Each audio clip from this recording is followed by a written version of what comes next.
이 책은 제1부 돈, 제2부 우리의 삶을 좌우하는 돈, 마지막 제3부 돈과 삶으로 이루어져 있습니다.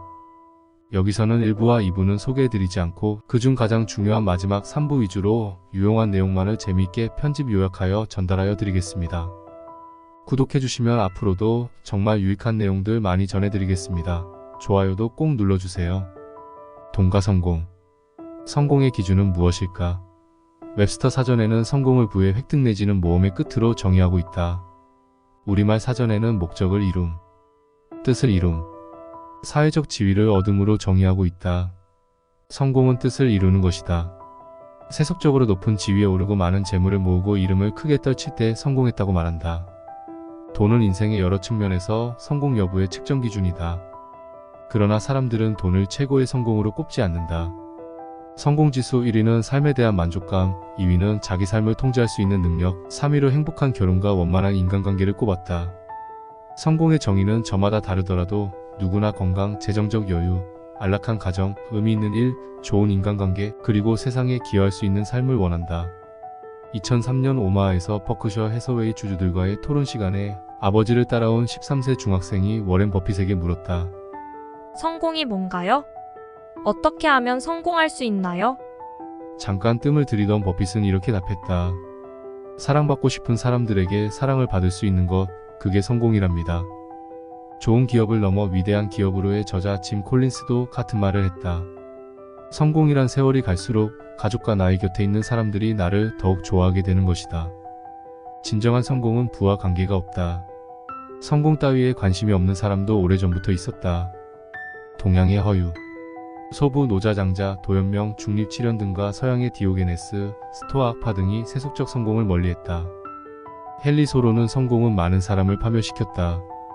성공은 서서히 감행하는 자살이라고 성공을 폄하했고, 스콧 니어링 부부는 은둔적 전원생활로 생을 마쳤다. 진정한 성공의 기준은 무엇일까?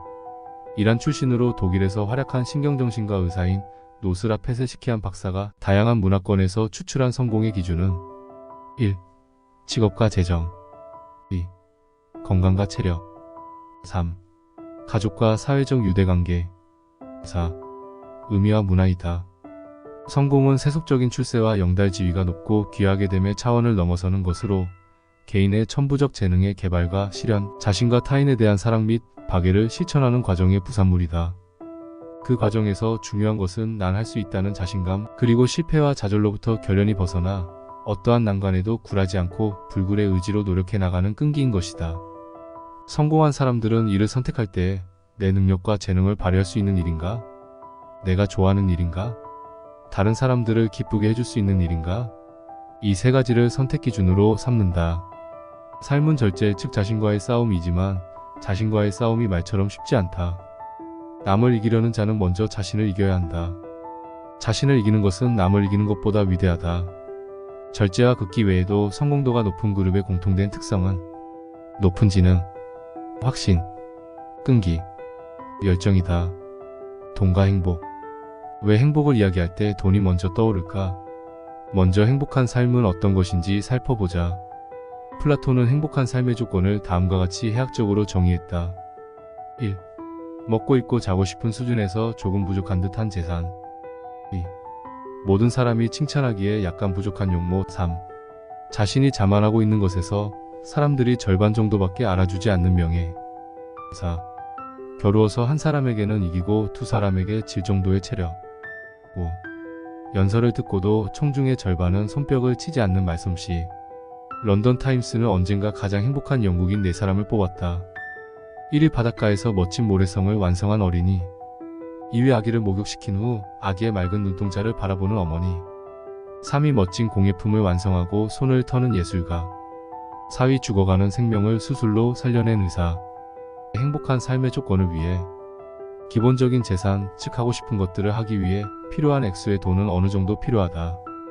하지만 돈의 필요성이 행복의 큰 부분을 차지하지는 않는다. 그도 그럴 것이 행복은 지극히 개인적인 느낌으로 각자의 행복의 기준은 다를 수밖에 없다. 행복은 어떤 행위에 따라오는 자족적 느낌이다. 행복은 가족, 공동체, 사랑하는 사람과의 섹스가 가장 큰 행복을 만들어내는 것으로 뽑혔다. 쾌적한 환경, 인간에 대한 신뢰, 스트레스가 적은 출퇴근 환경처럼 단순한 것이다. 자기가 좋아하는 일을 하며 자기의 생활 방식대로 사는 것이 행복한 삶이다. 행복은 목적지가 아니고 과정이다. 행복한 사람은 어떤 조건을 갖춘 사람이 아니라 어떤 마음과 태도로 사는 사람이다. 행복과 불행은 사건과는 관련이 없고 인간이 어떻게 느끼느냐이다. 불행은 판단 때문에 생기므로 불행을 줄이려면 생각을 바꿔야 한다. 생각을 다스려 고통을 지각하고 해석하는 방식을 달리하면 삶이 크게 달라진다. 삶에서 중요한 것은 어떻게 생각하느냐이다. 니체는 말했다. 모든 지적인 활동은 생각의 산물이다. 나는 내가 만든 원칙의 노예가 되지 않았다. 불행은 괴로운 것만은 아니다. 불행은 단련의 기회가 되고 행복을 돋보이게 한다. 영혼의 진화면에서 보면 재난은 불운이 아닐 수도 있다. 재난은 인간을 성장시키므로 도전과 어려운 순간을 피하려 말고 신이 주는 선물과 기회로 여겨라. 누구도 무엇도 적으로 또는 방해물로 보지 말고 기회로 보아라. 그럼 행복과 돈의 연관성은 어떤가? 행복의 열쇠는 욕망의 절제이다. 벤자민 프랭클린은 말했다. 행복에 이르는 두 가지 길이 있다. 욕망을 줄이거나 소유물을 늘리면 된다. 즉 행복은 소비 소유물에 비례하고 욕망에 반비례한다. 따라서 소비는 많은 돈이 필요하기 때문에 욕망을 줄이는 것이 행복을 위한 최선의 지름길이 될 것이다. 윌리엄 어비는 욕망의 발견에서 불가에서는 마음을 비우라고 말하지만 마음을 비우는 것은 거의 불가능하다. 그래서 어떤 것은 충족시키고 어떤 것은 절제하는 식의 선별적인 욕망의 다스림을 배워야 한다고 역설하고 쇼펜하우어는 행복하려면 한계를 두어라 설파한다. 행복의 비결은 만족이다. 행복을 얻는 최선의 방법은 환경을 바꾸는 것이 아니라 자신을 바꾸는 것이다. 자신에게 만족하는 사람은 행복하다. 불행은 만족하지 못해 생기는 느낌이다. 노자는 만족할 줄 모르는 것보다 더 큰 재앙은 없다고 했다. 만족하지 못하면 아무리 많은 것을 소유하더라도 욕망의 노예에 불과하다. 불가에서는 고통의 근본 원인을 탐욕과 집착이라고 말한다. 아리스토텔레스는 행복은 만족에 있다. 행복은 행위의 결과가 아니라 행위 그 자체 즉 생활에 있다. 생활을 통해 선한 습관을 몸에 익히는 것이 행복의 필수 조건이라고 역설했다. 스토아 철학자 에픽테토스가 돈과 재물에 대한 자기의 충고를 우습게 여기는 재력가에게 말했다.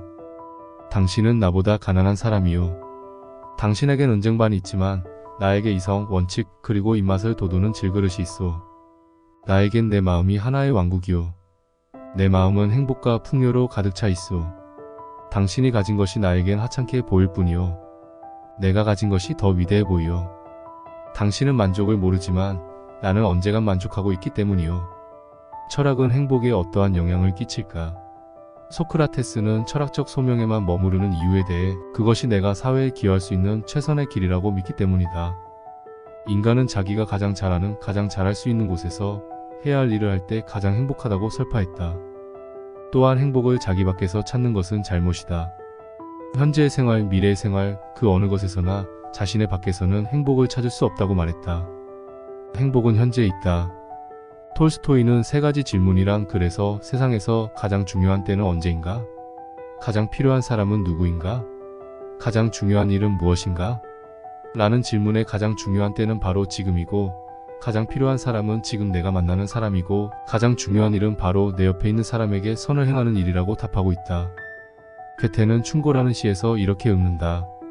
너는 왜 자꾸 멀리 가려 하느냐? 보아라, 좋은 것은 가까이 있다. 다만 내가 바라볼 줄만 안다면 행복은 언제나 여기 있나니. 그리고 괴테는 파우스트에서 멈추어라. 이 순간아, 그대 참으로 아름답구나 라고 말한다. 이 세상에서 가장 겁 없는 사람은 가진 것이 없는 사람이요. 가장 행복한 사람은 현실에 만족하는 사람이다. 이곳이 싫어서 다른 곳으로 자리를 옮긴다고 편안해지지 않는다. 현실을 외면하고 다른 세계를 찾는 것은 잘못이다. 수처작주 입처계진이란 말도 있다. 어디에 있든 현재 있는 곳에 주인이 되어 최선을 다하라 말이다. 행복의 비결은 만족이다. 행복을 얻는 최선의 방법은 환경을 바꾸는 것이 아니라 자신을 바꾸는 것이다. 자신에게 만족하는 사람은 행복하다. 불행은 만족하지 못해 생기는 느낌이다. 노자는 만족할 줄 모르는 것보다 더 큰 재앙은 없다고 했다. 만족하지 못하면 아무리 많은 것을 소유하더라도 욕망의 노예에 불과하다. 불가에서는 고통의 근본 원인을 탐욕과 집착이라고 말한다. 아리스토텔레스는 행복은 만족에 있다. 행복은 행위의 결과가 아니라 행위 그 자체 즉 생활에 있다. 생활을 통해 선한 습관을 몸에 익히는 것이 행복의 필수 조건이라고 역설했다. 현재를 본다는 것은 섭리대로 산다는 것이다. 섭리대로 살면 행복하다. 스피노자는 에티카에 이렇게 썼다. 우리에게는 능력의 한계가 있고 무슨 일이 일어나든 그것이 필연적이라고 체념할 때 고통이 줄어들고 그에 대항하여 불필요한 노력을 기울이지 않기 때문에 자유로울 수 있다. 선악은 상대적인 것이며 부귀명예, 쾌락 등도 좋고 나쁨이 없다. 아리스토텔레스는 가장 좋은 삶은 윤리적 도덕과 실천적 지혜에 바탕한 삶이라고 규정했다. 인간을 인간답게 하는 이성적 사유 또는 지성적 활동이 가장 행복스러운 상태라는 것이다. 따라서 그는 관조를 최상의 행복이라고 말한다. 관조는 인간 고유의 이성이 최대로 발휘된 상태이며 자족적이며 지속적인 즐거움을 준다. 스피노자는 삶에서 가장 값진 것은 지성 또는 이성을 완성하는 일이며 이것이 인간에게 최고의 행복 또는 축복이다라 했고, 쇼펜하우어는 지성은 권태를 제압하고 내적인 풍요를 가져온다. 지성은 돈으로 살 수 있는 오락과는 비교할 수 없을 정도의 큰 기쁨을 준다. 가장 고귀한 행복은 인격에 바탕한 지적 활동이라고 설파했다. 여기서 지적 활동은 단순한 지식이 아니라 지식을 내 것으로 소화하는 과정이 되어야 한다. 소화된 지식은 지혜가 된다. 지혜는 불가에서는 법, 도가에서는 도라하며 삶의 이정표가 된다. 어떻게 살 것인가? 돈이 필요한 것은 정신적, 실질적으로 무언가를 소유하기 위함이다. 그럼 우리가 소유하려는 그 무엇이 인생에 반드시 필요한가? 당신의 삶은 당신의 생각에서 비롯된다. 우리는 삶에서 주로 세 가지를 통제할 수 있다. 자신의 생각, 마음속으로 그려보는 이미지, 자신의 행동이다. 이 세 가지를 어떻게 통제하느냐에 따라 우리의 삶이 결정된다. 나의 생각은 곧 나의 깨달음이다. 삶을 바꾸려면 생각을 바꿔야 한다. 생각이 바뀌어야 행동이 바뀐다. 당신의 삶은 선택, 확신, 행동으로 현실화된다. 돈의 가치를 무조건 맹신하기보다는 먼저 나의 가치관을 살펴야 한다. 장자는 기존의 가치와 지식은 우리를 속박하고 불행하게 하므로 이를 초월해야 행복해질 수 있다고 설파했다.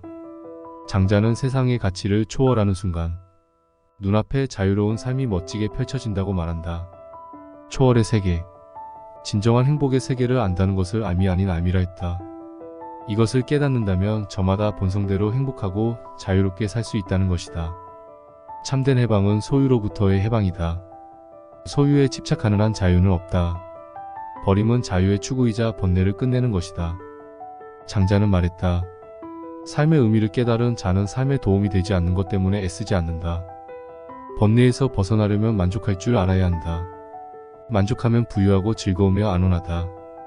만족할 줄 모르면 즐겁지 않고 가난하며, 만족을 아는 사람은 부유하다. 지속적인 행복은 자족이며 자족 상태는 신의 경지이다. 오유지족이란 나 스스로 오직 만족함을 안다라는 뜻이다. 붓다의 마지막 가르침을 담은 유교경에 만족을 모르는 사람은 비록 부유해도 가난하고, 만족을 아는 사람은 비록 가난해도 부유하다에서 유래한 말이다. 노자도 만족하는 자가 부자이다.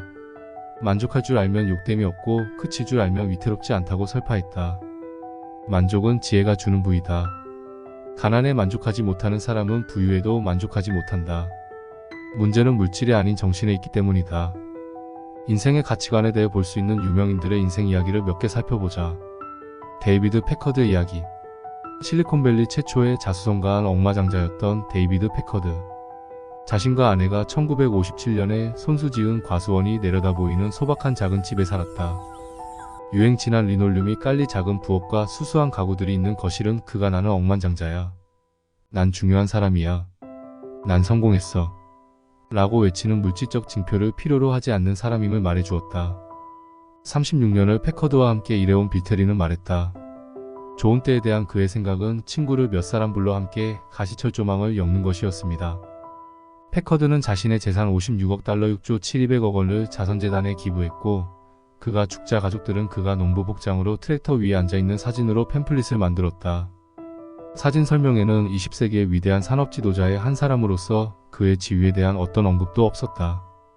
거기엔 그저 데이비드 패커드 1912년에서 1996 농장 일꾼 등이라고 쓰여 있었다. 장기려 박사의 이야기.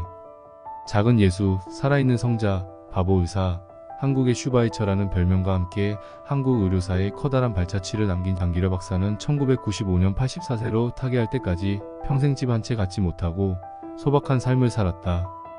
이런 일이 있었다. 어느 날 사택에 스며든 도둑이 서재 앞에서 보자기를 펴놓고 책을 싸려고 했다. 젊은이 그 책 가져가면 고물가밖에 더 받겠소? 그러나 나에겐 아주 소중한 것이라오. 내가 대신 그 책값을 쳐줄 테니 책을 두고 가시오. 무거운 책보다야 가벼운 돈이 더 낫지 않겠소? 원장님 죽을 죄를 지었습니다.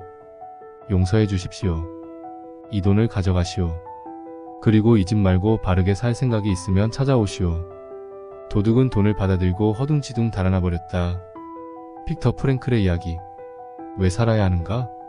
어떻게 살아야 하는가? 라는 의문은 영원한 삶의 화두이다. 빅터 프랭클은 그에 져서 삶의 의미를 찾아서에서 왜 사는지, 그 이유를 아는 사람은 어떤 상황도 참아낼 수 있고 어떻게 살아야 하는지 알 수 있다. 는 니체의 말이 그를 수용소에서 살아남게 했다고 회고했다. 프랭클은 아무리 고통스러운 상황에서도 삶의 의미를 발견할 수 있다. 사람들이 원하는 것은 의미 있는 삶이다. 의미는 삶의 가치이며 영적 가치이다. 라고 썼다. 프랭클은 의미의 의지를 다른 모든 동기를 압도할 수 있는 강력한 동기로 본다. 삶의 의미는 일상생활은 물론 극한 상황에서도 목숨을 부지하기 위해 반드시 필요한 것이다. 삶을 살아가게 하는 동기는 매 순간에 그 의미를 찾으려는 의지에서 생긴다. 존 듀이는 중요한 존재가 되고 싶은 소망은 인간의 가장 간절하고도 원시적인 욕망이라고 썼고, 윌리엄 제임스는 인간이 가장 갈망하는 것은 사람들로부터 받는 인정과 존중이라고 했다. 오직 사람만이 다른 사람의 인정과 칭찬을 갈망한다. 주위 사람들로부터 자신의 가치를 인정받는 것이다. 삶에는 성찰이 필요하다. 성찰은 자기 자신과 나누는 대화이며 반성이다. 삶을 음미하는 것을 낙오로 삼았던 소크라테스는 반성하지 않는 삶은 살 가치가 없다 고 설파했다. 니체는 얼마나 깊이 고뇌할 수 있는지가 인간의 위치를 결정짓는다 라고 말했다. 논어의 구절에 이런 말이 있다. 배우기만 하고 깊은 생각이 없다면 깨닫지 못하고, 배우지 않고 멋대로 생각에 잠기면 위태롭게 된다. 인간의 존엄성은 사유에 달려있다. 철학은 존재와 가치의 세계를 깊이 인식하려는 사유의 여행이다. 사유는 자신에게 묻고 답하는 것이다. 냉철한 통찰과 정밀한 분석으로 무엇이 인간의 실존적 문제인지 묻고 답해야 한다. 인간은 성찰을 통해 자신을 알 수 있고 기질을 변화시킬 수 있다. 지속적인 성찰은 감정과 행동을 분별하고 통제할 수 있게 해주며 통찰력도 길러진다. 그래서 세상을 바라보는 시각이 변하면 생각도 변하고, 그것은 기질의 변화로 이어진다. 삶은 도노와 점수의 과정이다. 도노와 점수가 어우러져 인간은 성숙해지지만 이는 한 번에 끝나지 않는 영원한 과정이다. 도노와 점수에서 나온 자아성찰은 자기 혁신의 핵심이다. 자신의 내면으로 파고들어 숨겨진 자기 모습과 억눌린 그림자를 볼 줄 아는 자기 관찰자가 되어야 한다. 어떻게 살 것인가? 의 질문에 완전한 답은 없다. 그러나 붓다, 공자, 예수, 모하메트 등 위대한 스승들의 가르침은 간단명료하다. 선하게 살라이다. 가장 중요한 불교의 가르침은 무엇입니까? 에 대한 답은 나쁜 일을 하지 말고 좋은 일만 하라는 것이다. 칸트가 강조한 것도 삶의 목표가 아니라 삶의 태도이다. 칸트는 도덕적 삶을 의무로 규정하고 도덕적으로 살아라 주문한다. 삶이 힘들고 어렵지만 그래도 우리가 추구해야 할 바람직한 삶은 항상 중용을 염두에 두고 바르고 착하게, 즉 도덕적 윤리적인 삶을 사는 것이다.